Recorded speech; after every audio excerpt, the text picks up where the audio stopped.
think that is probably the most fun I've had driving an F1 car. So thank you. Great. The pressure is on you right now, and you've delivered another great lap. You said probably the most fun I've had in an F1 car. Why was that?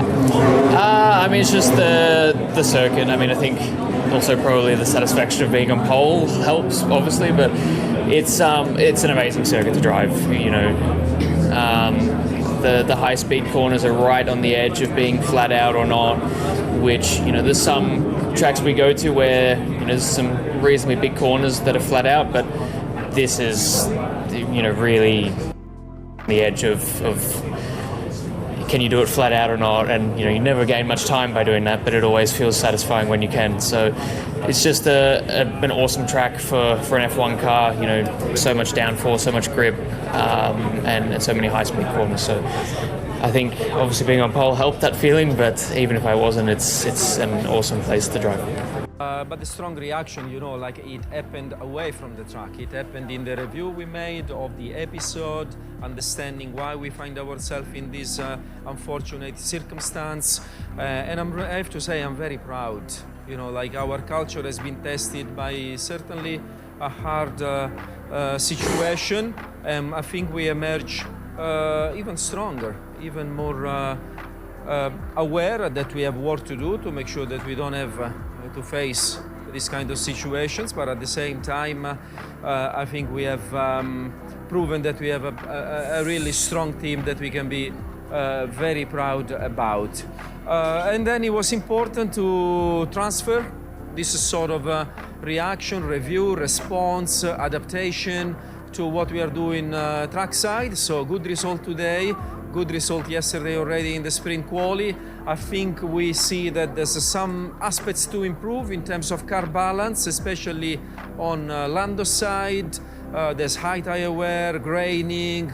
We would like to have a little bit more pace that we have seen today in the sprint. So lots of work to do in the few hours that separate us from qualifying. Can Eno change the destiny of a world championship? What happens when a driver refuses to obey team orders at the most critical time of the year? This is the story of how Oscar Piastri challenged McLaren and shook the foundations of the British team, just when they needed unity the most. First of all, to his own team. Piastri knew that McLaren had discussed internally, even superficially, the possibility of using him as a defensive shield to protect Norris' title. With his response, he made it clear that he is not willing to give up his personal options, that he is still in the mathematical fight, and that his priority is himself. But beyond that, that no also had a symbolic meaning. It was a declaration of independence, an affirmation of his identity as a legitimate contender for the world title. It was the kind of message that is not thrown out lightly. Not when you are within a structure that depends on internal harmony to survive the external pressure of the championship. What makes this situation even more explosive is the place and time in which it occurs. Qatar is not just any circuit for McLaren, nor for Piastri. The MCL39 has been developed with a clear focus on high lateral speed circuits and long corners. Just the type of layout that defines Lusail. The aerodynamically strong car, with excellent front axle stability, finds here one of its most favorable terrains. And Piastri knows it. Not only has he performed well here, he has dominated. He won the sprint in 2023 and 2024. And now, in 2025, he arrives with a pole in the sprint, a victory in that same sprint, and the pole position for the main race. This circuit is yours. It is his fiefdom. And right there, at its peak performance, it sends the message that shakes all of McLaren. That no is not just a phrase. It's a media bomb. It is a challenge to the hierarchical structure of the team. It is a refusal to follow the script that had begun to be written after Las Vegas. It is also, inevitably, an indirect message to Lando Norris. I don't owe you anything, I'm here to win just like you. An echo that resonates strongly in the corridors of Woking, and that already shows that whoever wins this title, McLaren will lose something more valuable along the way: its internal unity. This episode opens a crack that can hardly be closed with a simple talk in the team truck. It is the type of statement that marks a before and after. The kind of response that, in retrospect, can be pinpointed as the exact point where the collapse began. And most disturbing of all, we are just beginning the Qatar weekend. What Oscar Piastri said at the Qatar press conference was not just an isolated phrase, it was a turning point in McLaren's narrative for the 2025 season. His forceful refusal, expressed without hesitation or nuance, has unleashed a series of consequences that go far beyond sports. It is an encrypted message with multiple recipients, each with a different and potentially destructive impact. Firstly, the message is directed clearly and frontally at McLaren itself. A team that, despite preaching a policy of equality among its drivers, has repeatedly flirted with the idea of favoring Lando Norris internally.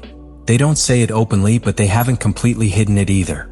From Las Vegas, where a disqualification completely altered the fight for the title, whispers began within the paddock about the possibility of implementing team strategies to protect Lando's crown.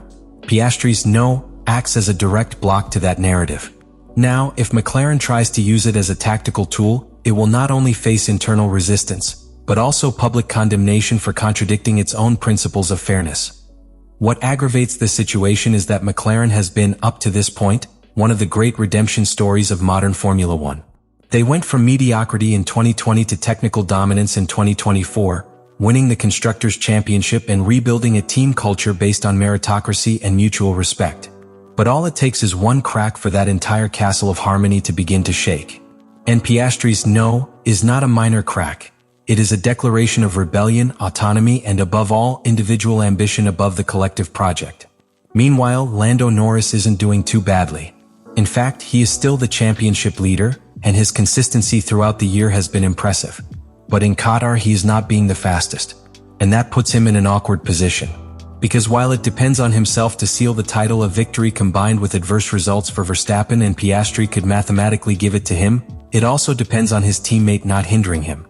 But that teammate already said that he will not play for him. As if that were not enough, Verstappen appears as a latent threat.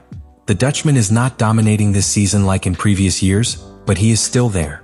His running pace remains dangerous, especially when the internal chaos affects others. He doesn't need McLaren to help him. He just needs McLaren to self-destruct.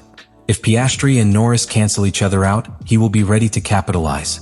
And that is the great paradox of Qatar. McLaren has the best car. It has the best technical package. It has two talented drivers. But it also has a structural problem. Two leaders. Two ambitions that collide on the track. And an environment that does not forgive division. Lusail in this context is not just a fast circuit. It is a tension amplifier. A mirror that crudely reflects internal problems. And right now, McLaren is looking in that mirror, and what he sees he doesn't like. What is happening inside McLaren is not simply a difference in judgment between two talented drivers. It is a structurally unsustainable situation that threatens to undo one of the most successful projects in modern Formula One right at its peak. It is the type of conflict that not only compromises immediate results, but also raises doubts about the viability of the team's management model, its ability to sustain technical leadership, and above all, its identity as a winning structure. From a championship point of view, McLaren is in a privileged but vulnerable position.